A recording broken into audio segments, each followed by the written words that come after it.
북한이 밤사이 단거리 탄도미사일 2발을 동해로 발사했습니다. 제주로 들어온 미국 핵추진 잠수함에 대한 반발 성격으로 풀이됩니다. 지난 2분기 경제 성장률이 0.6%를 기록했습니다. 수출과 소비, 투자는 감소했지만 수입이 줄면서 역성장을 면했습니다. 이태원 참사 부실 대응 논란이 일었던 이상민 행정안전부 장관의 탄핵 여부에 대한 헌법재판소 판단이 오늘 오후에 나옵니다. 헌재가 국무위원회 탄핵 여부를 결정하는 건 이번이 처음입니다. 신림동 흉기 난동 피해자인 33살 조모 씨가 오늘 사이코패스 진단 검사를 받습니다. 주민 불안이 커지는 가운데 온라인에 신림역에서 여성 20명을 살해하겠다는 글을 올렸던 작성자가 긴급 체포됐습니다. 숨진 서울 서희초 교사가 극단적인 선택을 하기 전에 일기장에 학생 생활지도에 대한 어려움을 토로했던 걸로 드러났습니다. 경찰은 해당 학부모를 불러서 조사하고 있습니다. 그룹 방탄소년단 정국의 솔로 데뷔곡 세븐이 미국 빌보드 메인 싱글 차트 핫100 1위를 차지했습니다.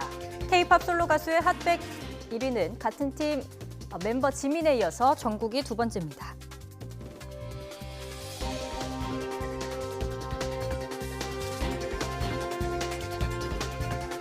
여러분 안녕하십니까? 북한이 어젯밤 동해상으로 탄도미사일 2발을 발사했습니다. 제주 해군기지에 기항 중인 미국 핵 잠수함에 대한 반발 성격으로 보입니다. 임성재 기자가 보도합니다. 미국 핵추진 잠수함 아나폴리스함이 제주 해군기지에 기항한 당일 밤 11시 55분쯤 북한은 동해로 단거리 탄도미사일 2발을 기습 발사했습니다.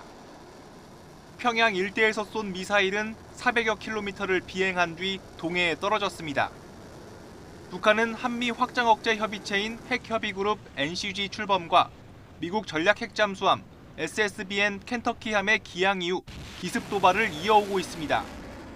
지난 22일 새벽에는 서해로 순항미사일 여러 발을 쐈고 지난 19일 새벽에는 동해로 단거리 탄도미사일 2발을 발사했습니다. 연장선상으로 보이는 이번 도발은 제주 해군기지에 입항한 미국의 LA급 핵추진 잠수함 아나폴리스함에 대한 반발이란 해석이 나옵니다. 대함 대잠 임무를 수행하는 아나폴리스함은 켄터키함처럼 핵무기를 탑재하진 않지만 수적으론 미국 원자력 잠수함의 주축을 이룹니다. 그만큼 전략자산이 전개할 때마다 북한은 가만히 있지 않고 그에 따른 군사적 대응을 하겠다는 의도로 풀이됩니다. 결국 한반도의 군사적 긴장도를 북한이 주도해서 끌고 나갔다는 뜻으로도 해석될 수가 있을 것 같아요. 군은 북한의 추가 도발에 대비해 한미 공조 아래 관련 동향을 추적, 감시하고 있습니다. 또 북한의 탄도미사일 발사는 유엔 안보리 결의를 위반한 것이라며 강력히 규탄했습니다. 북한은 6.25 전쟁 정전협정 체결일을 앞두고 내부 결속을 다지기 위해 연쇄 도발을 이어갈 것이란 전망도 나오고 있습니다. YTN 임성재입니다. 지난 2분기 우리 경제가 힘겨운 성장을 이어갔습니다. 수출과 소비, 투자까지 모두 감소했는데 그나마 수입이 줄면서 역성장은 면했습니다. 취재기자 연결합니다. 김지성 기자. 네, 한국은행에 나와 있습니다. 네, 일단 플러스 성장이긴 하고요. 그래도 마냥 웃을 수는 없는 상황이라고요. 네, 지난 2분기 우리나라 경제 성장률이 0.6% 성장을 기록했습니다. 지난해 4분기 역성장했지만 1분기 0.3% 성장한 데 이어 2분기 연속 플러스 성장을 기록한 겁니다. 하지만 수출보다 수입이 더 크게 줄어 순수출이 늘어난 영향이 컸습니다. 실질 GDP는 민간 소비와 정부 소비, 투자, 순수출로 결정되는데 순수출을 제외한 모든 부문이 뒷걸음질 쳤기 때문입니다. 민간 소비가 음식, 숙박 등 서비스를 중심으로 0.1% 감소했고 정부 소비도 건강보험급여 등 사회보장 현물 수혜 위주로 1.9% 줄었습니다. 건설 투자와 설비 투자도 각각 0.3%, 0.2%씩 후퇴했습니다.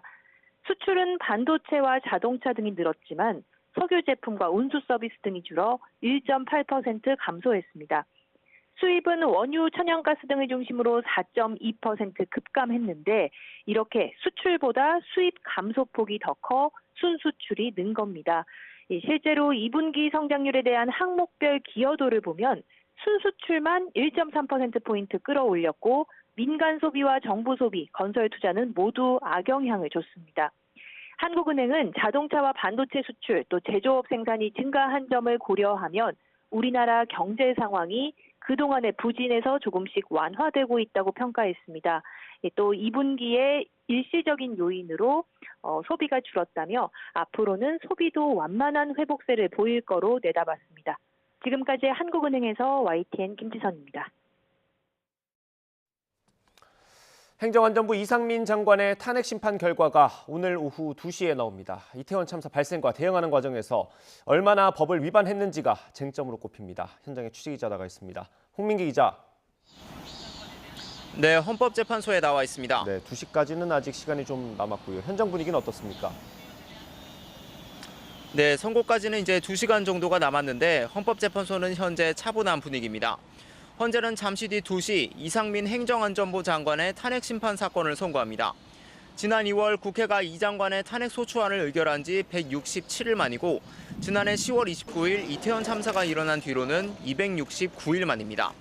쟁점은 이 장관이 참사 전 재난 예방을 위한 의무를 다했는지, 참사 뒤 적절히 대응했는지, 또 장관으로서 국가공무원법상 성실과 품위 유지 의무를 지켰는지 등입니다.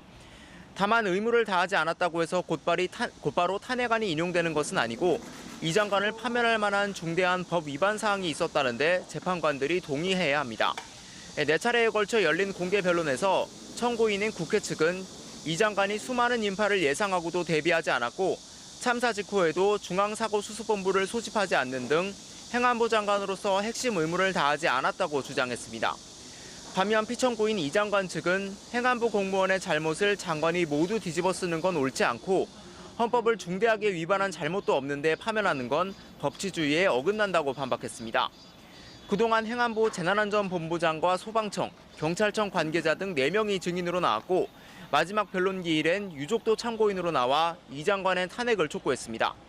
유족은 선고 직후 이곳 헌재 앞에서 기자회견을 열어 입장을 밝힐 예정입니다. 네, 이번 선고로 인한 파장도 클 것 같은데 어떤 점이 좀 예상이 됩니까? 네, 헌재는 지난 2004년 고 노무현 전 대통령, 지난 2017년 박근혜 전 대통령에 대한 탄핵 심판 사건을 심리했는데요.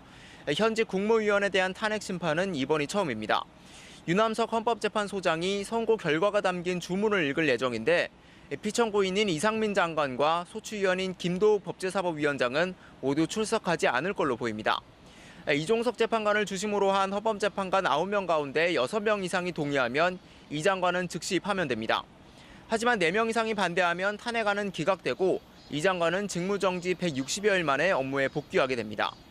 윤석열 대통령 측근이자 실세 장관 평가를 받았던 만큼 이 탄핵 심판 결과에 따라 집권 2년차 정부 국정 동력이 큰 영향을 받을 수밖에 없습니다. 또 이 장관 탄핵을 주도한 야당과 정치 공세라고 일축해온 여당의 전국 지형도 오늘 선고에 따라 극명하게 엇갈릴 전망입니다. 지금까지 헌법재판소에서 전해드렸습니다. 정치권은 오늘 탄핵 심판 결과를 예의주시하고 있습니다. 어떤 결과가 나오든 한쪽에선 정치적 책임을 요구하는 목소리가 나올 걸로 보입니다. 국회 연결합니다. 이준엽 기자. 네, 국회입니다. 네, 헌법재판소 판단 이제 2시간 정도 남았습니다. 국회 분위기는 어떻습니까? 네, 여야 모두 일단 현재 결과가 어떻게 나오든 존중한다는 입장입니다. 다만 결과에 따른 정치적 후폭풍에는 촉각을 곤두세우는 모습입니다. 인용되면 헌정사상 첫 장관 탄핵인 만큼 이태원 참사 책임이 다시 부각되는 건 물론 정부 여당의 국정 운영에도 타격이 불가피합니다. 반면 탄핵안이 기각되면 야당의 무리한 탄핵 추진으로 재난관리 주무부처 장관의 업무 공백을 불러왔다는 책임론이 제기될 것으로 보입니다. 주요 현안을 놓고 팽팽한 신경전을 이어가는 여야 모두 헌재 판단을 주목할 수밖에 없는 이유입니다.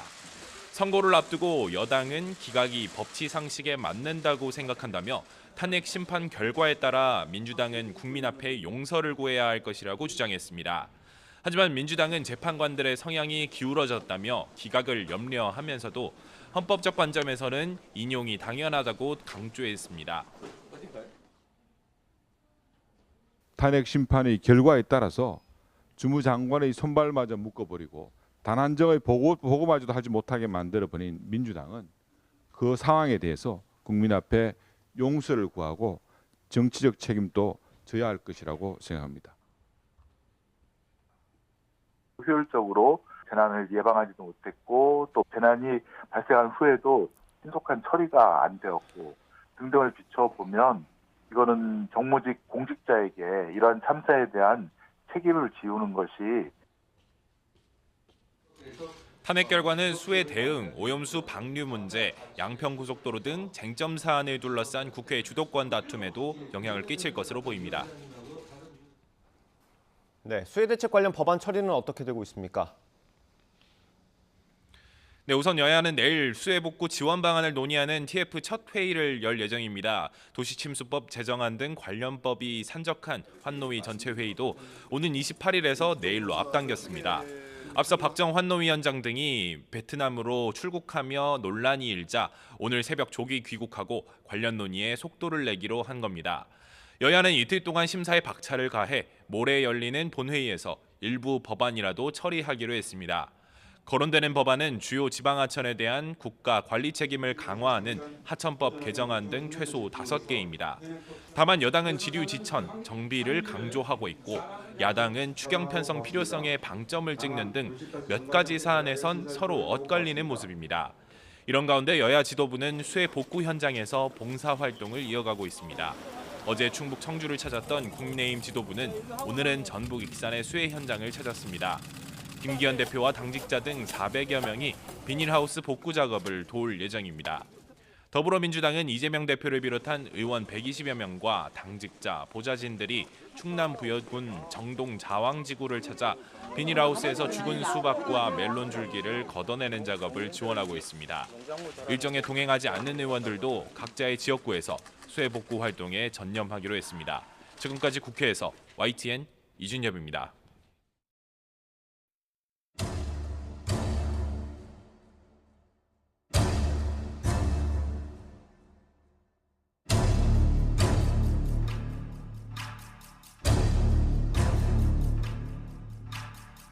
서울시교육청은 교원의 정당한 교육활동이 보호받지 못하고 있는 현실을 엄중하고 심각하게 바라보고 있습니다.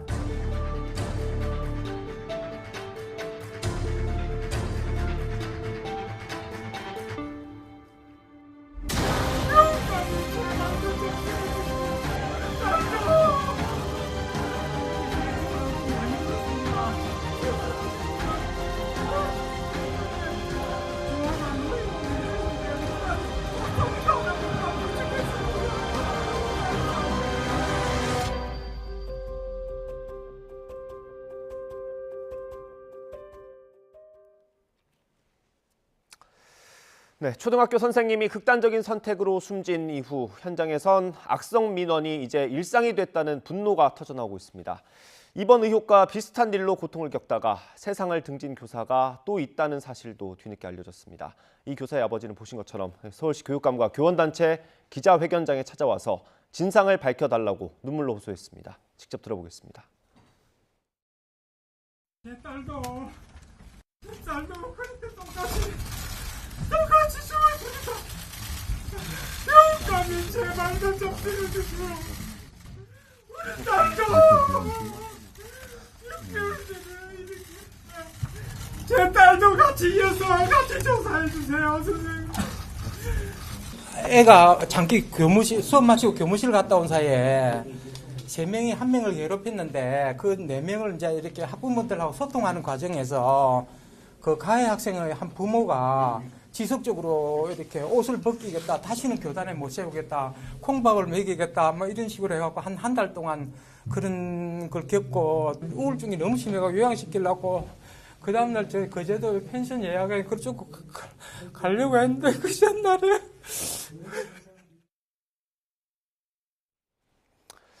네, 세상을 등지는 선택을 한 서희초 교사가 생전에 쓴 일기장이 일부 공개됐습니다. 학생 생활 지도에 어려움을 호소하는 심경이 그대로 담겼습니다. 경찰은 갑질 의혹을 받고 있는 학부모를 불러 조사했습니다. 이승배 기자입니다. 업무 폭탄과 암흑의 난리가 겹치면서 모든 게 다 버거워지고 놓고 싶다는 생각이 마구 들었다. 숨이 막히고 밥을 먹는데 손이 떨리고 눈물이 흐를 뻔했다. 서울교사노조가 유족의 동의를 받아 공개한 숨진 서희초 교사의 일기장 내용입니다. 난리 앞에 쓰인 글자는 가려져 있는데 노조 측은 학생 이름으로 보인다고 설명했습니다. 작성 날짜는 7월 3일, 교사가 극단적 선택을 하기 2주 전쯤입니다. 교사 노조는 일기장 내용을 보면 고인이 생전에 업무와 학생 문제 등 학교 생활로 어려움을 겪은 것을 확인할 수 있고 학생이 큰 소리를 치는 등의 행동을 해 고인이 힘들어했다는 노조의 지적과 일맥상통한다고 주장했습니다. 그러면서 교육당국에 이 사건에 대한 정확한 진상규명과 함께 무분별한 민원으로부터 교사를 보호할 대책을 신속히 마련하라고 촉구했습니다. 이런 가운데 경찰이 갑질 의혹을 받는 학부모들을 지난주 참고인 신분으로 불러 조사한 것으로 확인됐습니다. 이른바 연필 사건의 피해자와 가해자 양측 당사자입니다. 반에서 학생들 사이에 연필로 이마를 긋는 일이 있었는데 이 일과 관련해서 고인이 학부모로부터 악성 민원에 시달렸다는 소문이 퍼졌었습니다. 경찰은 이와 함께 친하게 지냈던 동료 교사도 여러 명 불러서 참고인 조사도 마쳤습니다. 경찰은 유족에게 고인이 쓰던 휴대전화와 태블릿 PC 등을 건네받아 디지털 포렌식에 나설 계획입니다. YTN 이승매입니다. 매일 아침 학교 종소리가 울리면 교실 문을 열고 학생들을 맞이하는 선생님들. 사명감으로 교육의 장을 꽃피웠지만 이들의 현실은 다소 가혹했습니다. 악성 민원의 폭행까지 위험 요소는 곳곳에 도사리고 있었는데요. 이를 입증하듯 교권보호위원회 심의 건수도 늘어왔습니다. 2020년 1,200건에 이르던 심의 건수는 지난해 3,000여 건으로 늘어났는데요. 코로나19 방역 이전인 2018, 2019년 수준을 넘어선 겁니다. 다만 실제 교권 침해가 생겼을 때 실제로 교권보호위원회가 개최됐다는 응답 상당히 낮습니다. 한 교원단체 조사에선 2%대에 불과했는데요. 그러니까 교권 침해가 100번 있었다면 2건만 심의로 올랐다는 겁니다. 최근 부산에서 초등학교 3학년생이 교사를 폭행해 전치 3주까지 이르게 한 사건에서도 심의는 없었습니다.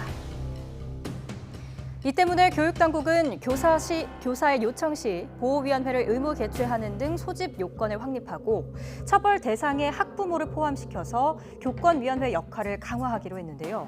소극적으로 운영할 경우 학교장 징계를 강화하자는 행정 조치도 검토하고 있습니다. 그렇다 해도 교사와 학생이 한 교실에서 하루 중 가장 많은 시간을 보내는 관계라는 특수성을 고려한다면 처벌이 능사인지는 의문입니다. 공동 목표인 교육 활동의 강화를 안정적으로 도모할 수 있는 신중한 접근이 필요한 이유입니다. 네, 서울 신림동에서 있었던 흉기난동 사건으로 불안감이 커진 가운데 여성 20명을 살해하겠다는 글을 올린 사람이 경찰에 체포됐습니다. 한밤중에 흉기난동 신고도 있었는데 5인 신고로 마무리됐습니다. 김대겸 기자입니다. 경찰관들이 주변을 수색하고 대로변에는 불안한 시민이 모여 있습니다. 어젯밤 11시쯤 서울 신림역 인근에서 흉기난동이 났다는 신고가 경찰에 또 접수된 겁니다. 4명 사상자가 난 신림동 사건이 발생한 지 불과 사흘 만에 비슷한 신고가 접수된 터라 시민들의 불안감은 컸습니다. 골목으로 들어가려고 하는데 반대편에서 사람들이 막 뛰어오고 있었어요. 저는 최소한 5명 정도 뛰어오고 있었는데 그래서 그 뛰어오면서 저한테 뭐 저쪽에서 칼부림 났다고 그래서 저도 이제 듣자마자 친구들한테 도망가자고. 신고를 받고 출동한 경찰과 소방은 1시간 넘게 골목과 주변을 순찰하며 CCTV까지 확인했지만 용의자를 찾을 수 없었습니다.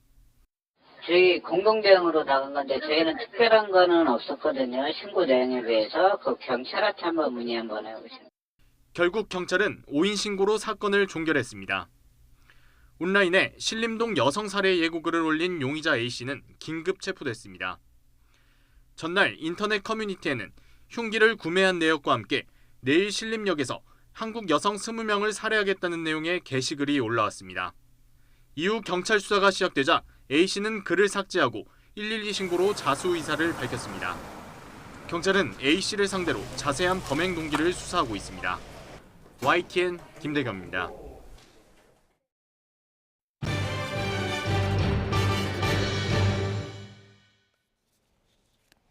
네, 정치권 이슈 짚어보겠습니다. 국민의힘 성일종 의원, 민주당 전재수 의원과 함께합니다. 어서 오십시오. 네, 안녕하십니까? 네, 뭐 장마 전선은 물러갔지만 피해가 아직까지 남아 있는 곳이 많죠. 그래서 의원님들 다 이제 봉사활동 많이 하고 계시지 않습니까? 네. 그 중에 좀 논란이 되는 일정이 있어서 다뤄봐야 될 것 같습니다. 일단 민주당에서 한번 논란이 있었는데 강기정 광주시장이 또 해외 출장을 가서 좀 비판을 받고 있습니다. 참 아쉽습니다. 예. 더더구나 이번 수해와 관련해 가지고 제대로 대응하지 못하는 대통령과 대통령실, 정부를 향해서 야당이 비판을 많이 쏟아내고 있지 않습니까? 네. 이렇게 해버리면 야당의 비판을 무색하게 만들어 버립니다. 그렇기 때문에 조금 좀 신중할 필요가 있는데 상당히 좀 아쉽고 좀 한번 좀 더 깊게 좀 생각을 해보고 결정을 했으면 어땠을까라는 이제 아쉬움이 분명히 있고요. 그리고 뭐 광주광역시장인데 광주에 뭐 설사 비 피해가 없다 하더라도 피해를 입은 국민들이나 피해를 입지 않은 국민들이나 다 함께 이게 고통을 나누고 있는 거 아닙니까? 네. 그런 측면에서 재난과 재해를 대하는 어떤 고위공직자, 특히 정치인, 선출직 공직자들의 어떤 자세와 태도, 이것은 과할 정도로 좀 자신의 문제 좀 받아들이는 그런 게 좀 필요한데 상당히 좀 아쉽다. 더더구나 야당이 지금 많은 비판을 쏟아내고 있는 시점이기 때문에 자칫 잘못하면 본전도 찾지 못하는 그런 정치적 행위가 될 수 있기 때문에 추후에는 좀 이런 일들이 좀 없이 좀 조금 더 진중하게 네. 그런 판단을 할 필요가 있겠다라는 생각이 듭니다. 네, 어떻습니까? 강기정 시장님. 저는 야당이 이 수해 문제에서는 자기 모순에 빠져 있다고 생각을 해요. 대통령께서 우크라이나를 갔었을 때 굉장히 비난을 했잖아요. 네. 대통령께서 우크라이나 갈 때는 우크라이나의 모든 정보 시스템, 감시 시스템, 나토의 시스템, 또 미국까지 우리 우방국들이 사전에 다 계획돼 있었던 외교 일정이었기 때문에 안 갈 수가 없는 거예요. 그러니까 통상의 외교보다는 더 강화된 게 있었던 거죠. 그러면요. 대한민국 대통령이 안전에 문제가 걸려 있는데 대한민국 정부가 그런 안전을 사전에 협의 없이 가겠습니까? 즉흥적으로 결정하겠습니까? 그런데 네. 그걸 수해하고 연결했던 것이죠. 그러다가 보니까 지금 이제 민주당이 이 딜레마에 빠져 있는 것이죠. 저는 그렇게 생각합니다. 강기정 광주시장 가시기 전에 네. 3일 뒤에 큰 비가 내린 거잖아요. 예. 아니 국가는 시스템으로 움직이는 거예요. 광주시장 갈 수 있지요. 왜 못 갑니까? 그 외교 일정이라고 하는 것이 개인 일정이 아니라 시와 관련된 이익과 관련되거나 시와 연결되는 네. 특히 여기에 국제 행사를 유치하기 위해서 나갔다는 거잖아요. 예. 전 이거 간 걸 가지고 비난하는 거 옳지 않다고 생각을 해요. 또 오늘 아침에 보니까 민주당의 의원들께서 뭐 베트남하고 라오스 가게 돼 있는 일정을 중단하고 들어오셨던데 예. 전 그것도요. 의원에게도 중요합니다. 가 있는 일정 수행하는 건 맞지요. 네.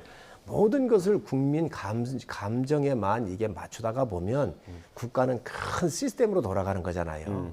때로는 국민의 정서하고 좀 안 맞더라도 국가 이득이라고 해서 국민이 일일이 모릅니다. 그런 부분들은 또 저는 작동하는 게 맞지. 이 모든 부분들을 수혜가 났기 때문에 여기에 맞추어서 모든 것이 다 정지되는 것처럼 집중하는 것은 바람직하지 않다. 네. 수혜 복구는 수혜 복구대로 하는 게 맞습니다. 여야가 힘을 뭉쳐서 협치를 하고 또 지원하는 건 맞습니다. 네. 그러나 또 외교 일정에 있는 것은 일정대로 가야 되는 거지요. 네. 지금 국회의장도 지금 인도네시아를 비롯해서 순방하고 있다는 거 아니에요? 네. 그럼 그 국회의장 다 상대국하고 협의돼 있는데 국회의장 들어오시라는 거 할 겁니까?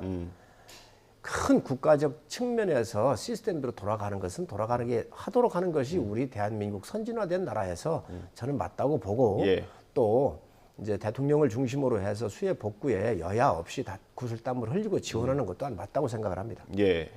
뭐 민주당 의원들 그리고 광주시장을 비판하는 것보다는 대통령을 비판했던 게 좀 잘못됐다라는 지적을 해주시는 거거든요. 우리 성일종 의원님께서 얼씨구나 하고 예. 야당의 잘못된 부분을 마치 윤석열 대통령이 이번에 엄청난 비 피해가 왔음에도 불구하고 빨리 돌아오지 않은 부분을 정당화해버리는 뭐 이렇게 그 취지야 그렇지는 않겠습니다만 그렇게 좀 들리는데 야당이 조금 야당이 조금 부족하다 그래서 집권 여당의 책임이 가벼워지는 것은 아닙니다. 우리가 여야가 있는 거 아닙니까? 야당은 견제하고 비판하는 것이 물론 이제 대안도 제시를 해야 되겠습니다만 네. 대안을 제시하지 못한다 그래서 비판하거나 견제하지 말라는 뜻은 아니거든요. 그렇기 때문에 국정 운영에 무한 책임을 지고 있는 것은 뭐니 해도 집권 여당이고 대통령입니다. 네. 그런 차원에서 저희들이 비판을 했던 것이지 야당이 부족하다 그래서 집권 여당 대통령의 책임이 부족한 만큼 가벼워지지 않는다라는 말씀을 드리고 네. 국정 운영의 최종 책임자는 대통령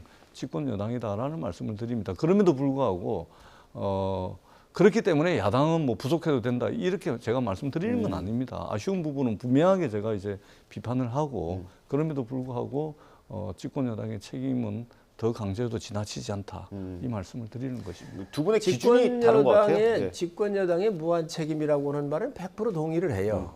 그런데 그 무한 책임을 지기 위해서 대통령의 외교 일정이 있는 거거든요. 국제사회와 다 맞춰져 있는 거 아니겠어요? 네. 그럼에도 불구하고 국내에 많은 비가 내릴 때 대통령께서 통신이나 모든 화상 또 일반 통신을 통해서 국내적 상황에 대해서 지시를 내리고 정확하게 장악을 하고 있으면 왜 통신이 필요하겠습니까? 그런 게 있음에도 불구하고 장악이 안 된 상태로 내팽개치거나 소홀히 한다고 그러면 대통령이 비난을 받아야지요. 네. 저 강기정 시장도 마찬가지입니다. 큰 비는 떠난 지 3일 뒤에 내렸더라고요. 근데 광주에는 또 그때 비가 많이 왔습니다. 갔을 때. 아니 가시기 네. 전에는 뭐 그 호우 경보나 이런 것들이 없었어요. 그러면 저 강기정 시장이 외국 나가서 그럼 이 보고에 소홀히 받고 방치했겠느냐는 거예요. 저는 뭐 강기정 시장 옹호할 생각이 없습니다. 네. 그러나 국가의 시스템이라고는 큰 틀에서 봐야지 오로지 대통령의 공격을 하기 위해서 하다가 보니까 자기 모순에 빠진 거예요. 아니 옛날에 그러면 뭐 전 정권에서는 이런 수혜가 없었습니까? 그 당시에도 다 비슷하잖아요. 그래서 네. 국가는 큰 시스템으로 움직여가는 거기 때문에 그러한 큰 틀에서 우리가 대한민국을 운영하고 가야 한다는 말씀이에요. 네, 알겠습니다. 이게 뭐 제가 짧게 한 말씀만 더 드리겠습니다. 제가 하시면 또 하실 것 같은데 짧게 부탁드립니다. 제가 안 하죠. 아니 우리 성일종 의원님께서 외교 일정, 대통령의 정해진 외교 일정 이런 말씀을 많이 하시는데 외교의 궁극적인 목적은 국익입니다. 네. 그리고 대통령께서 해외에 나가시면 국익의 대변자, 국익의 옹호자가 되는 것이죠. 근데 그 국익의 실체는 뭐니 해도 누가 뭐라 그래도 국민의 생명과 안전을 지키는 것이 외교의 핵심이고 국익의 핵심입니다. 그런 차원에서 국내에 엄청난 수해가 감당하기 어려운 수해가 발생했을 때는 그 외교 또한 국익이라는 큰 틀에서 이해될 필요가 있고 그런 차원에서 굳이 구체적인 국익이 눈에 보이지 않는데 손으로 만져지지가 않는데 우크라이나 방문한 것은 문제가 있다라는 비판을 이전에 이제 했던 것이다. 그런 차원에서 이해를 해주십사는 말씀을 알겠습니다. 드리겠습니다. 뭐 성일종 의원님께서는 그래도 국가의 시스템은 돌아가야 된다라는 거고 그리고 그럼에도 불구하고 조심을 했어야 된다, 신중했어야 된다 그런 입장이신 것 같습니다. 다음 홍준표 시장 얘기를 좀 해보겠습니다. 비가 많이 왔을 때 골프를 쳐서 좀 논란이 됐고요. 그걸 또 해명하는 과정에서 또 확산이 됐습니다. 윤리위가 이제 징계 절차를 개시하기로 했기 때문에 어떤 수위든 징계는 나오게 돼 있는 상황인데 내일 그 수위가 결정이 되는 거고요. 그런데 어제부터 홍준표 시장이 수해 현장에서 봉사활동을 시작했다고 하더라고요. 언론과 또 접촉도 조금 피하는 것 같고요. 이건 어떻게 읽어야 되겠습니까? 우선 윤리 자체가 독자기구거든요. 그래서 어떤 것도 영향을 안 받을 거라고 생각을 하고요. 또 홍준표 시장께서 고집이 세신 분이잖아요. 자기 원칙이 거의 뭐 변함이 없으신 분이고 그런데 공휴일에 대해서만큼은 공직자들의 자유를 보장해야 된다. 이 원칙을 말씀을 하셨던 건데 이게 평상시 공휴일하고 이번 이런 호우가 집중되어 있었고 피해가 나고 있는 그런 상황 구분을 좀 못하신 것 같아요. 그에 대한 국민의 비난이 크다고 보고요. 또 여러 가지 측면에서 사과도 하셨고 또 봉사활동도 하고 계십니다. 이런 것들이 진정으로 또 다가가면 국민께서 마음을 여시잖아요. 그래서 아마 그런 것들 때문에 이렇게 하시든 또 뭐 이 수위를 좀 낮춰달라고는 사인이 됐든 모든 걸 떠나서 저는 진심으로 시장님께서 아파하는 우리 농민들의 마음하고 함께 가셨으면 좋겠다. 그리고 그런 것들이 일정 부분 반영이 될 수도 있으면 좋겠다는 말씀을 드립니다. 혹시 같은 현장에서 봉사활동하신 건 아니죠? 국민의힘 의원들도 봉사활동했던 걸로 아는데. 예천? 그건 아니었을 겁니다. 그건 아닙니까? 예, 저희 봉사단은 여러 군데 좀 나눠가지고요. 이렇게 분산해서 봉사를 했기 때문에 저기하고 겹치지는 않았을 겁니다. 예, 알겠습니다. 의원님 어떻게 보셨어요? 네. 저는 홍준표 대구시장님 모습을 보면서 개인적으로 좀 안 돼 보인다. 좀 안 돼 보인다. 이런 생각을 지울 수가 없습니다. 왜 그러냐면 이 난리가 났을 때 홍준표 시장께서 뭐라고 말씀을 하시냐면 대구시장은 대구만 책임지면 된다. 이 말씀을 하셨거든요. 근데 지금 수해 봉사를 어디 가서 하고 있습니까? 예천 아닙니까? 그렇습니다. 경상북도 예천. 아니 대구만 책임지면 된다는 대구시장이 경상북도 예천까지 가서 봉사활동을 왜 합니까? 대구만 책임지면 된다. 그러니까 본인이 한 이야기하고도 맞지 않는 봉사활동을 하고 있는데 왜 그러겠습니까? 결국은 내일 징계를 앞두고서 엎드릴 수 있을 만큼 최대한 엎드리는 그런 이제 자세를 보이는 것이죠. 한번 봐주십시오. 한번 봐달라. 이런 의미죠. 그런 측면에서 보자면 홍준표 시장이 고분고분하신 성격이 아니잖아요. 순응하는 성격이 아니지 않습니까? 까칠하지 않습니까? 하고 싶은 이야기 다 하지 않습니까? 근데 저 하고 싶은 이야기가 분명히 있을 것임에도 불구하고 꾹 누르고서 지금 저 대구도 아닌 경북 예천까지 가서 하는 거 보니까 참 정치가 뭐길래 참 이제 개인적으로 좀 안 돼 보인다 이런 생각이 듭니다. 전 의원님이 막 공격을 하시는데 야당이니까 하실 수 있지요. 대구 책임진다는 말 맞습니다. 수해가 일어나고 통제하고 하는 것은 행정구역 상으로 대구만 하게 돼 있는 게 맞지요. 그렇기 때문에 홍 시장께서 얘기하신 부분이 대구만 책임진다라고는 말에 대해서는 비난할 사항은 아니고 이제 대구 EA 지역에 피해가 났으니까 또 봉사 활동은 경계가 없잖아요. 그렇기 때문에 그런 부분은 그렇게 좀 이해하셨으면 좋겠고 어찌 됐든 고집이 세신 분인데 국민들한테 고개도 숙이시고 또 하루만 하시는 게 아니라 3일을 대구시 공무원에 약 300여 명하고 함께 가서 땀을 흘리시더라고요. 아마 이런 진정성이 국민들한테 비춰지면 또 국민들께서도 좀 마음 여시지 않을까 생각을 합니다. 또 그렇게 되시길 바라고요. 윤리위의 마음도 좀 열리겠습니까? 독자기구이기 때문에 뭐 약간의 고려 사항으로 그런 것도 좀 판단할 수 있지 않을까 생각을 합니다. 제가 볼 때는 보통 성격이 아니신 홍준표 시장이 저 정도 하면 국민의힘 윤리위원회에서도 좀 이제 경징계 좀 해주는 게 인지상정이 아닌가 싶습니다. 물론 홍준표 시장께서 정말로 해서는 안 되는 국민들 정말 화나게 만드는 그런 언행을 한 것은 사실입니다. 그런데 저렇게까지 하잖아요. 그것도 다른 분도 아닌 홍준표 시장이 저 정도 하면 아마 제가 볼 때는 그런 경징계 수준에서 끝나지 않을까 그렇게 생각을 합니다. 홍 시장님은 본인이 대권 주자였잖아요. 일반 대구시장하고 틀립니다. 대권의 주자의 반열에 있었고 또 꿈을 꾸시는 분 아닙니까? 그렇기 때문에 이런 홍수의 문제를 대구시의 시각으로만 봐서는 안 된다는 거지요. 국가 전체적인 측면으로 다 보고 또 지원할 거 있으면 지원하고 아파할 때 함께 아파야 되는데 그런 부분에서 실수를 하신 거죠. 제가 이 경징계 말씀을 드렸는데 징계는 경징계로 끝이 날 수는 있어도 조금 전에 우리 성일종 의원님 말씀처럼 홍준표 시장이 꿈을 말씀하셨는데 경징계를 받더라도 이번 건 때문에 그 꿈은 좀 끝난 것 같습니다. 제가 볼 때는 꿈은 좀 상당히 징계 수위와 상관없이. 이게 야당이 한 명씩 제거하고 있거든요. 그게 아니고 하셔서는 안 될 말씀을 너무 많이 하셨어요. 이번에 사실은 정말로. 그렇기 때문에 뭐 반성한다는 차원에서 뭐 당 차원의 경징계는 가능할지는 몰라도 뭐 대통령이 되어 보겠다라는 그 큰 꿈하고는 상당히 좀 멀어진 그런 언행 때문에 많은 국민들이 아마 좀 실망을 하고는 있을 것 같습니다. 이게 말씀하신 대로 당 차원의 징계고 그 정치적인 중량감이 있는 분 아닙니까? 국민의힘 내에서. 그런데 이 당내 징계에 이렇게 민감하게 반응한 이유는 뭘까요? 그러니까 그렇지 않던 홍준표 시장이 엎드린 이유는 뭘까요? 그러니까 제가 이제 이전에 한번 말씀을 드렸는데 사실은 그 윤석열 대통령의 어떤 리더십 또는 정치적 캐릭터 또는 국정 운영 방식과 무관하지가 않습니다.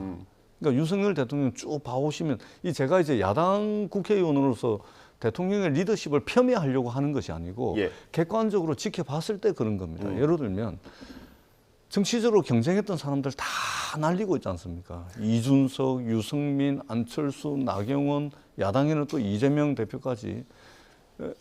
그리고 지금 이제 최근에 이제 수혜라든지 그다음에 이제 젊은 교사분의 어떤 극단적 선택이라든지 사회의 어떤 갈등 요소가 있으면 그것을 두루두루 아울러 가지고 갈등 관계에 있는 이해 당사자들을 참석을 시켜가지고 토론하고 공론회장에서 대안을 만들어내는 것이 아니고 그냥 싸움 붙여가지고 말하자면 갈라치기를 한단 말입니다.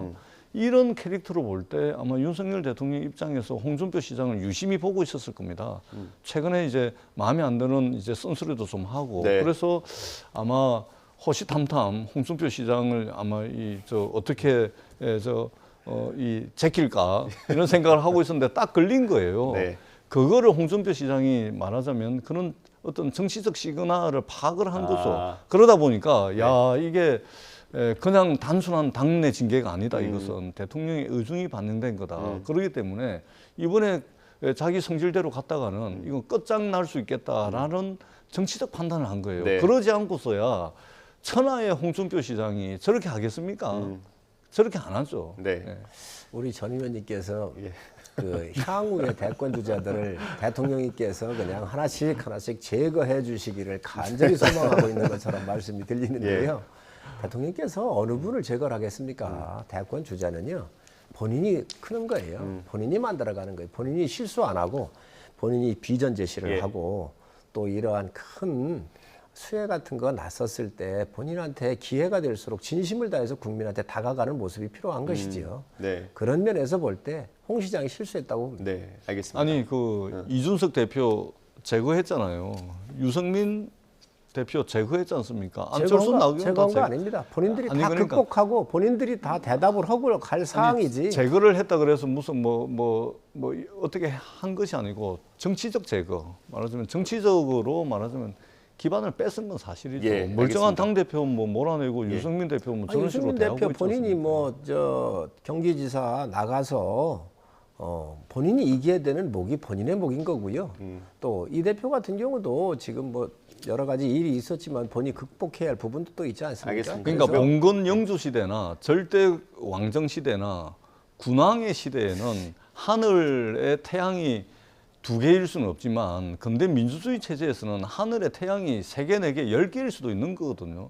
근데 그러한 것을 대통령이 별로 인정을 하고 싶지 않은 것 같아요. 알겠습니다. 전 의원님께서 아주 여당을 아주 갈라치기를 하려고 아주 여러 가지 전략적 생각을 많이 하신 것 같습니다. 그렇게까지 번질 얘기는 아닌 것 같고요. 일단 징계 수위는 내일 결정이 될 것 같습니다. 그거 나오면 다시 한번 얘기를 해보면 될 것 같고요. 다음 주에 넘어가 보겠습니다.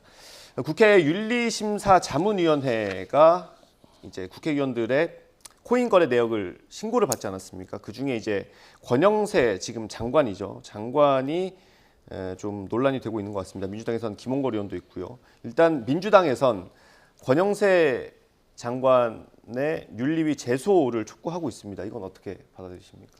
지금 김남국 의원 살리기 위해서 말이지요. 물타기 하고 있는 거예요. 물귀신 작전으로 지금 뒷다리 잡는 거지요. 권영세 의원 이 시대 흐름에 맞추어서 의원들이 코인할 수가 있습니다. 권영세 의원 자산을 보니까요. 43억인가 그래요. 그중에서 3, 4천만 원 한 거예요. 김남국 의원 자산 신고를 15억을 했는데 100억 가까이 한 거 아니에요. 8배 가까이를 여기에다가 투자를 한 거예요. 최대 금액이 100억이 됐던 그렇습니다. 거죠. 그리고 권영세 의원은 이 자료를 내라고 할 때 모든 것 빠짐없이 다 제출을 했습니다. 김남국 의원 했습니까? 정치 생명과 모든 재산을 걸겠다고 한 사람이 자료 제출도 안 했잖아요. 그리고 의원직 신분으로서 세상에 인사청문 할 때까지도 했다는 거 아니에요. 그리고 본인의 거짓말이 문제된 거잖아요. 여러 가지 봤을 때 비교할 걸 비교를 해야지요. 지금 여러분이 이렇게 코인 하셨는데 제가 아는 의원님들도 몇백만 원씩 한 분들이 있더라고요. 왜 이게 뭔지 모르니까 현장에 좀 들어가 봐가지고 체득을 해야 되겠다 해서 몇백만 원씩 한 분도 있습니다. 지금 윤리심사 자문위에서 확인한 건 11명으로 보입니다. 자, 그런데 지금 이 사안 자체가 분명히 틀린 거잖아요.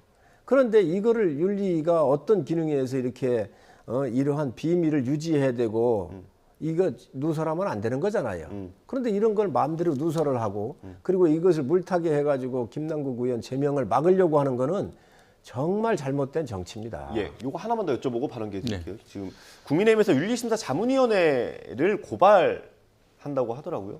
그 정도 사안이 되는 겁니까 지금? 그렇습니다. 이 국회 업무상 이 윤리가 작동되고 있는 건데 여기에 지금 비밀에 대한 유지 기능이 있잖아요. 이게 형법 127조 위반이잖아요. 그런데 여기에 자문위에 이걸 낸 것을 누가 권영세 의원을 비롯해서 11명을 발표를 했겠습니까? 그것도 의도가 뭐겠어요? 김남국하고 물타기를 하고 이 윤리위는 반반 정도씩 자문위가 구성돼 있을 거예요, 여야로. 예. 그러다가 보니 이 분들이 김남국이 보호하기 위해서 한 거 아니에요. 아니 지금 권영세 의원이 위법적으로 문제가 한 거 있습니까? 아니면 김남국 의원처럼 어떤 출처에 돈이 문제가 있는지 밝히지를 않았잖아요. 네. 권영세 의원 43억인가 되는 자기 자산 중에서 1%로 한 거고요. 지금 이 김남국 의원 같은 경우는 15억 신고를 했는데 이 금액이 8배 정도 가까운 100억 정도가 됐다는 거 아닙니까? 예. 그렇다고 한다면 엄연히 사안이 틀리지요. 도덕적으로나 법적으로나 모든 면에서 또 자료를 제출해야 되는 의무 면에서도 틀린데 이거를 권영세 의원을 갖다가 여기에 물타기를 하고 물귀신으로 물고 늘어진다고 하는 것은 저는 윤리위원들이 심각한 문제가 있다고 생각합니다. 윤리심사 자문위원회에서 정보가 샜다, 일부러 흘렸다라고 보시는 것 같습니다. 예. 같은 당 의원을 비판하기는 쉽지 않습니다. 그런 측면에서 충분히 저 이해를 합니다. 성일종 의원님 말씀. 그러나 그 말씀에 동의를 할 만한 국민들이 과연 몇이나 될까 이런 생각을 해봅니다. 왜 그러냐면 김남국 의원이 비판을 받았던 지점은 뭐냐면 이 권영세 장관이 400회 거래를 했다. 이것도 이제 더 추가적으로 봐야 되는데 400회 했다 손 칩시다. 김남국 의원이 2,000번, 3,000번 했다 손 치고 그러면은 이게 2,000번 했냐, 400번 했냐 이거 가지고서 문제가 되는 게 아닙니다. 비교의 대상이 아닙니다. 근본적이고 본질적으로는 김남국 의원이 비판을 받았던 것은 뭐냐면은 공익의 대변자여야 할 국회의원이 회의 시간에 또는 국회의원 신분으로 사익 추구 행위를 극단적으로 한 부분에 대한 국민적 분노였습니다. 그렇지 않습니까? 예를 들면 기업 경영을 하다가 국회의원이 되게 되면 기업 경영을 접습니다. 대표이사도 그만두고 만약에 대주주로서 주식을 그 기업의 30%, 40%, 50% 주식을 가지고 있다. 그러면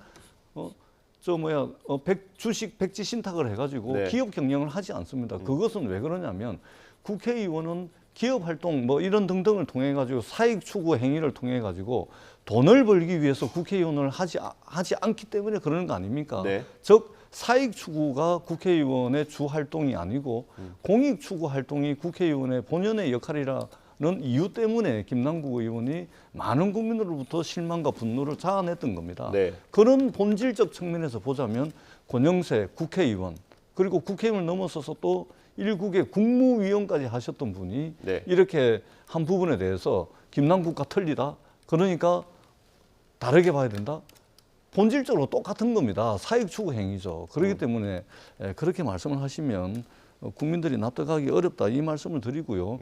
우리가 정치적 용어로 내로남불 말씀을 많이 하시는데 완벽한 손톱만큼도 내로남불 없는 사람은 없겠죠. 조금씩은 다 있겠죠. 전부 팔이 안으로 굽어가지고 남의 입장보다 자기 입장을 조금씩 더 중요하게 생각하는 거 아닙니까? 인간이라면 손톱만큼의 내로남불은 있는 것이죠. 그러나 그 내로남불이 국민적 분노를 자아낼 때는 허용 가능한 수준을 넘어설 때 이제 비판을 받는 겁니다. 바로 권영세 장관을 이런 식으로 두둔을 하면 그야말로 전형적인 형태의 내로남불이 될 수밖에 없다라는 말씀을 드리고 국민의힘이 쓸데없는 짓 하고 있습니다. 국회의장 직속에 국회 윤리심사 자문위원회를 고발한다고요? 국민들에게는 알 권리가 있습니다. 더더구나 김남국 의원 건으로 촉발된 가상자산 투자와 관련해서는 국민들의 분노가 하늘을 찌르고 있습니다. 그런데 그 부분과 관련해서 국회 윤리심사 자문위원회가 공개를 했는데 그걸 고발을 한다? 검찰공화국이 아무리 고소고발 좋아한다 손 치더라도 국민의 알 권리를 이런 식으로 고소고발을 통해 가지고 위축을 시키겠다? 국민의힘이 쓸데없는 짓을 하고 있는 것이고 국민들의 알 권리를 위축시킨다. 이 말씀을 드리지 알겠습니다. 않을 수가 없습니다. 전 의원님 말씀, 시간이 정말 없어서요. 짧게 듣고 넘어갈게요. 전 의원님 하시는 거에 반론을 제기하면 김남국 의원은 사익 추구한 것도 맞지요. 거짓말한 거지요. 자금 출처가 자기가 신고한 거 15억밖에 안 됐는데 이게 100억 가까이 되니 이 자금 어디서 났느냐 이거 얘기한 거잖아요. 자료 제출을 하겠다고 해놓고 안 낸 거잖아요. 이 부분에 대한 판단이 있어야 되는 것이고 윤리위원회 말씀을 하셨는데 일리가 있습니다. 그러면 이 부분에 대해서 권 의원한테 윤리위원한테 얘기를 해야죠. 본인이 발표해라. 이게 맞는 거 아닙니까?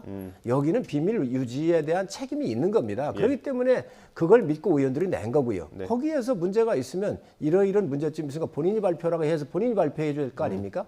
이런 거 위반했다는 거예요. 이거는 김남국 의원 사태를 물타기 위한 거라고 보여집니다. 그러면은 국회 윤리심사자문위원회가 볼 때 이해 충돌의 의심이 강하게 가는데 그걸 꽁꽁 숨기고 국민들에게 알리지 말까요? 그게 공익에 부합합니까? 이해 충돌 부분은 뭐 얘기할 수 있습니다. 그다음에 권영세 의원님 제가 뭐 더 가혹하게 비판하는 건 그렇습니다만 본질은 사익 추구 행위입니다. 본질이라는 측면에서 볼 때는 다르지가 않습니다.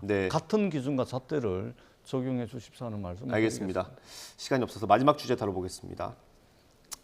최근 이제 대북송금 사건 수사가 조금 변화가 있는 것처럼 느껴졌었는데 이화영 전 부지사의 진술이 번복됐다는 보도가 있었고 그 다음에 다시 입장문이 나오면서 다시 원점으로 돌아왔습니다. 본인 입장을 직접 들어볼 수 있는 재판이 사실 오늘 예정이 돼 있었거든요. 근데 이화영 전 부지사의 부인이 변호인단을 다 해임을 해가지고 변호인이 없어가지고 재판을 오전에 못했답니다. 그래서 오후에 다시 하기로 했는데 이게 뭔가 지금 그 변호인단과 그 아내 사이에 뭔가 좀 일이 있는 겁니까? 뭐 아시는 게 있으세요? 그러니까 저도 이게 그 오늘 재판 과정에서 지금 오전 재판이 휴회가 되고 정회가 되고 오후로 지금 넘어가면서 생긴 일이거든요. 그렇기 때문에 제가 확인을 하지 못하고 나왔는데 뭔가 일은 있는 것 같습니다. 근데 변호사 선임은 피의자 당사자가 계약 당사자거든요. 그러니까 부인이 변호사를 해임한다 그래서 해임이 되는 게 아닙니다. 다만 부인이 해임을 하는데 피의자, 그러니까 사건을 의뢰한 의뢰인의 의중이 이제 전달이 돼가지고 한 것이면 문제가 없는데 그 사이에 뭔가 의사소통 과정에 좀 문제가 있는 것 같습니다. 제가 볼 때는 검찰과 이화영 부지사 측의 주장이 그리고 민주당의 주장이 첨예하게 부딪히거든요. 그래서 오늘 법정에서 이화영 부지사가 과연 어떤 법정의 진술은 그냥 막 할 수가 없습니다. 나중에 위정을 하게 되면 책임을 져야 되기 때문에 법정 진술이 굉장히 중요했는데 아마 법정 진술이 오늘 나올 거라고 봅니다. 이 법정 진술을 통해 가지고 검찰이 과연 기존에 잘못된 없어져야 될 그런 수사 관행을 가지고서 수사를 그렇게 했는지 아니면 이화영 부지사가 정말로 어떤 회유에 당해가지고 이렇게 했는지 오늘 법정에서 저는 가려지리라고 봅니다. 이게 그 이화영 부지사는 이제 본인이 그렇게 진술한 적 없다고 했는데 아내가 보기에는 이게 언론 보도만 보고 그런 건 아닐 거 아닙니까? 가족이니까 소통이 될 텐데 검찰의 회유에 넘어갔다라고 지금 판단을 하고 법정에서 얘기도 그렇게 하더라고요. 이걸 어떻게 봐야 됩니까? 지금 민주당이 당황스러운 거지요. 무척 아주 그냥 벌벌 떨고 있는 것이지요. 이화영 지사가 입을 다물 거라고 예상을 했는데 이제 진실의 문 앞에 서서 일부씩 나온 거예요. 그러다가 보니까 민주당 의원들이 지금 수원지검에 앞에 가가지고 뭐 농성하고 이러잖아요. 어제 방문했었죠. 뭐가 두렵습니까? 진실이 돈 준 게 없으면 그냥 그대로 가면 됩니다. 요즘 검찰이 다 밝혀질 거고요. 다음에 정권 바뀌면 또 이거 조사받을 수도 있습니다. 그걸 모르겠습니까? 지금 민주당이 말이죠. 지금 이화영 이 전 부지사를 협박하고 있는 거예요. 입 다물라고. 그렇지 않습니까?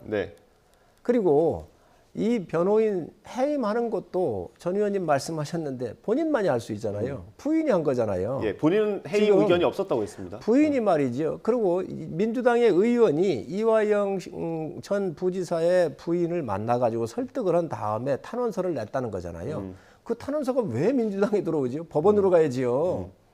지금 모든 일이 지금 민주당이 당황스러워하고 있습니다. 진실의 문 앞에서 이걸 덮기만을 위해서 지금 노력하고 있는 것 같은데 이 진실이 정치적으로 막아진다고 해서 막아질 일이 아닙니다. 그리고 이건 왜 그러냐면 방북할 때 안부수씨도 있었고요. 김성태 돈을 준 사람도 있었고 국정원한테 보고를 해야 되기 때문에 국정원 담당자도 다 그 진술을 했잖아요. 기록이 국정원에 있잖아요. 모든 사람들이 다 일치합니다.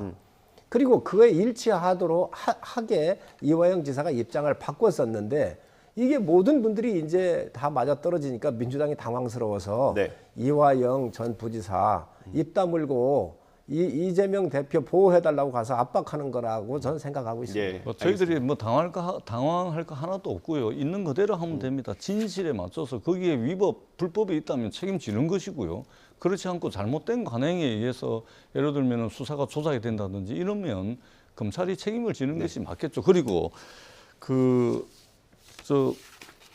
언론에 이화영 부지사 부인의 자필 편지가 공개가 되어 있습니다. 그리고 이화영 부지사의 자필 편지가 언론에 공개가 되어 있습니다. 그거 참고하시면 이 사건을 좀 이해하는 데 도움이 되지 않을까라는 말씀도 아울러서 드리도록 전 의원님은 하겠습니다. 아주 객관적으로 이렇게 쓰셨어요. 말씀을 하시고 그러는데 지금 이재명 지사, 이재명 대표의 주변 사람들은 이재명 대표를 포함해서 이걸 무조건 막아야 되는 거예요. 좀 결이 좀 틀리다는 말씀을 좀 알겠습니다. 제가 드립니다. 재판이 아마 오후에 다시 재개가 될 것 같습니다. 변호인들이 와서요. 그때 이화영 전 부지사의 입장이 어떻게 나올지 지켜보겠습니다.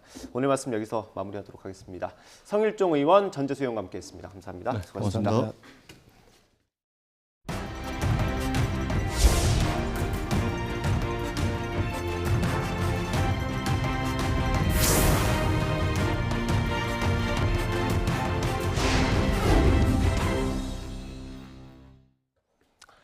방탄소년단의 정국이 솔로 데뷔곡 세븐으로 미 빌보드 메인 싱글 차트 핫백 진입과 동시에 1위를 차지했습니다. BTS 지민 이후 두 번째 쾌거입니다. 홍상희 기자의 보도입니다.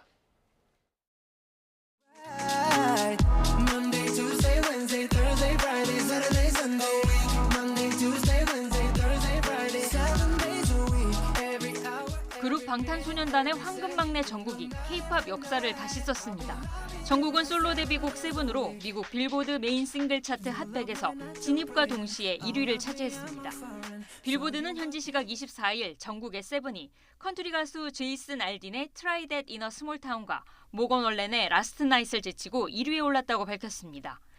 K-팝 솔로 가수가 빌보드 핫백에서 1위에 오른 건 지난 4월 BTS 지민의 Like Crazy에 이어 이번이 두 번째로 진입과 동시에 1위로 직행한 68번째 곡이 됐습니다.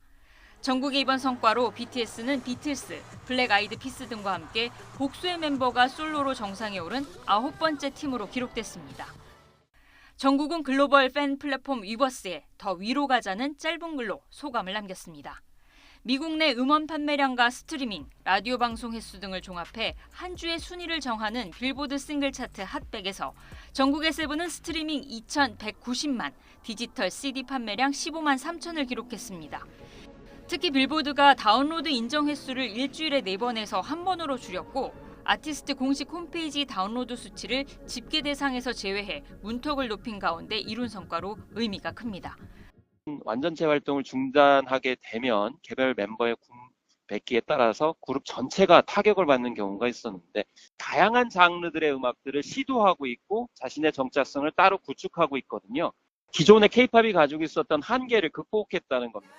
세븐은 어쿠스틱 기타 연주와 UK 게러지 리듬이 어우러진 영어곡으로 지난 14일 공개됐습니다. 영국 오피셜 싱글 차트 탑 100에서는 3위로 진입했고 정국과 한소희가 출연한 뮤직비디오는 유튜브 1억 뷰를 돌파했습니다. YTN 홍상입니다. 원희룡 국토교통부 장관이 국토부의 양방향 소통 플랫폼을 통해 서울 양평고속도로 사업이 정상화되기 바란다는 첫 답변을 내놨습니다. 원 장관은 자신 역시 하루속히 정쟁과 괴담에서 벗어나 고속도로가 정상 추진되기 바란다는 입장이라고 말했습니다. 서울 양평고속도로의 모든 교차로 나들목 1km 이내 토지를 전수조사해서 정치인이 소유한 땅을 공개하자는 주장에 대해서도 대환영이라는 입장을 밝혔습니다. 민주당 전당대회 돈봉투 의혹을 받고 있는 송영길 전 대표가 지난 대선 당시 거짓말을 했다며 윤석열 대통령을 오늘 검찰에 고발했습니다. 송 전 대표는 윤 대통령이 대선 당시 당선을 목적으로 장모는 손해를 끼친 적이 없고 오히려 사기를 당했다고 허위 주장했고 총장 시절 공조직을 이용해 장모 사건 대응 문건도 만들었다고 주장했습니다. 택시에 탄 승객이 돈도 없고 휴대전화도 없다면서 집에 가면 요금을 주겠다고 해서 일단 이동을 했습니다. 도착해서 승객의 가족에게 택시 요금은 받았는데 떠나려던 이 택시기사, 승객의 주먹 세례까지 받아야 했습니다. 제보 영상 화면으로 함께 보겠습니다. 검은 옷을 입은 남성이 택시기사입니다. 빨간 옷을 입은 승객이 다짜고짜 주먹을 날리는데요. 때리고 또 때리고 아예 얼굴을 노리고 주먹을 불끈 쥐고 풀스윙으로 가격합니다. 인도에서 달려와 날아차기까지 여기서 끝이 아니었습니다. 남성의 손끝을 보시면 벨트가 있습니다. 벨트를 풀어서 기사님께 휘두른 것도 모자라 버클로 얼굴도 내리찍였습니다. 택시기사는 쇠붙이에 찍혀 눈 주위가 찢어졌습니다. 봉합수술을 받고 입원 중이라고 하는데요. 보시는 것처럼 눈 주위가 멍들고 퉁퉁 부었습니다. 경찰이 올 때까지 폭행을 이어가던 남성. 경찰 보고 도주하다가 붙잡혀 결국 파출소로 끌려갔는데요. 택시기사의 말 들어보겠습니다. 사모님한테 그 돈을 15,000원 나왔는데 15,000원을 주라고 저기 하더라고요. 뭐냐고 뭐라고 안 좋은 소리 하니까 그때 생일났나 봐요. 때려 죽인다고 그래갖고 뭐 엉긋길에 그렇게 이렇게 맞다 보니까 그 백지 바크를 부숴가지고 바클로 나를 또 눈을 찍어버렸어요. 때린 게 아니라 찍더라고요. 그리고 찢어갖고 지금 현재 병원에 봉합수술하고 지금 입원 중에 있습니다. 그날 이후로 환자가 잘못한 것도 없는데 뭐 때문에 그런지 난 그건 모르죠. 그게 나도 억울해 죽겠죠. 얼마나 분하고 그런지.